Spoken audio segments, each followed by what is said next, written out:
एक जंगल में बंदर और मगरमच्छ पक्के दोस्त थे। बंदर सेब के पेड़ पर रहता था। जब भी मगरमच्छ को भूख लगती तो वो बंदर से ताजा ताजा सेब मांगकर खा लिया करता था। इनकी दोस्ती के किस्से दूर दूर के जंगलों में मशहूर थे।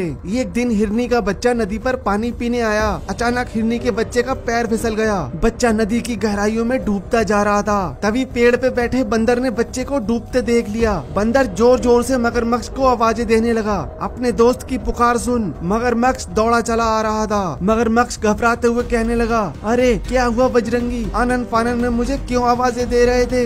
बंदर ने कहा, भाई वो देख हिरनी का बच्चा डूब रहा है, जाओ उसे बचा लो। मगरमच्छ ने बिना देर किए बच्चे को बचा लिया। नदी के बाहर आने के बाद बच्चा बोला, आप दोनों का धन्यवाद, आप दोनों भाई हो ना जिनकी दोस्ती के किस्से कहानी दूर दूर तक मशहूर है। बंदर ने मुस्कुराते हुए हाँ बोला। इसके बाद हिरनी का बच्चा चला गया। मगरमच्छ बंदर के पास आकर बोला, बजरंगी इस हमारी दोस्ती को किसी की नजर न लग जाए। बंदर ने पक्के विश्वास से उत्तर दिया, नहीं मेरे दोस्त, ऐसा कभी नहीं होगा। एक दिन शिकारी नदी के पास आए। बंदर उस वक्त सो रहा था। शिकारी ने मगरमच्छ को जाल में कैद कर लिया। शिकारी ने मगरमच्छ को नशीली दवा दे दी थी जिससे मगरमच्छ शांत रहे। अब शिकारी मगरमच्छ को साथ लेकर जाने लगे। अचानक मगरमच्छ को होश आ गया। होश में आते ही मगरमच्छ जोर जोर से मदद को आवाजें देने लगा। आवाज सुनकर बंदर की आंख खुल गई। मगरमच्छ को पिंजरे में कैद देख बंदर सारा माजरा समझ गया। बंदर फौरन किसी को मदद को बुलाने भागा। तभी रास्ते में बंदर को वही हिरनी का बच्चा मिला जिसकी जान इन्होंने डूबने से बचाई थी।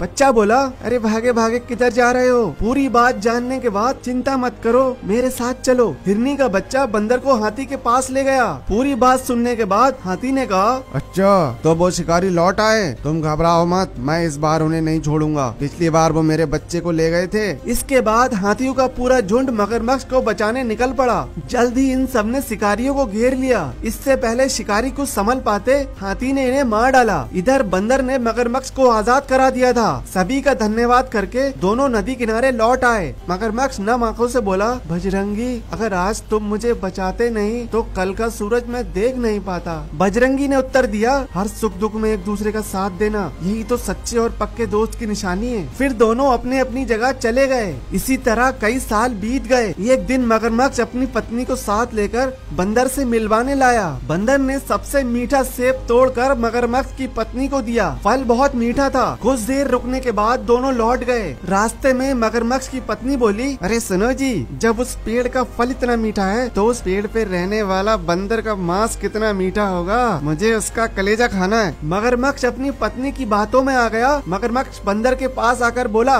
सुनो बजरंगी, मेरी पत्नी ने आज शाम पार्टी रखी है और तुम्हें खास बुलावा भेजा है। बंदर मगरमच्छ की पीठ पर बैठकर जब नदी के आधे हिस्से में आ गया तो बातों ही बातों में कलेजा खाने वाली बात मगरमच्छ के मुंह से निकल गई। बंदर ने फौरन दिमाग लगाया और कहा, अरे यार, कलेजा तो मैं पेड़ पर ही रखाया। ये सुन मगरमच्छ बंदर को वापस लेकर आया। जब बंदर पेड़ पे चढ़ गया तब बंदर बोला, अरे मूर्ख, कलेजा के बिना भी कोई जिंदा रह सकता है। और हाँ, पत्नी की बातों में आकर तू मुझे मरवाने वाला था, तू बरसों की यारी भूल गया। मगरमच्छ को अपनी गलती का बहुत पछतावा हुआ, पर बंदर ने कहा, जब धागा एक बार टूट जाता है तो फिर लाख उसे जोड़ो, गांठ पड़ ही जाती है। दोस्तों, कहानी पसंद आए तो वीडियो को लाइक कर, चैनल को सब्सक्राइब पक्के से कर लेना। धन्यवाद।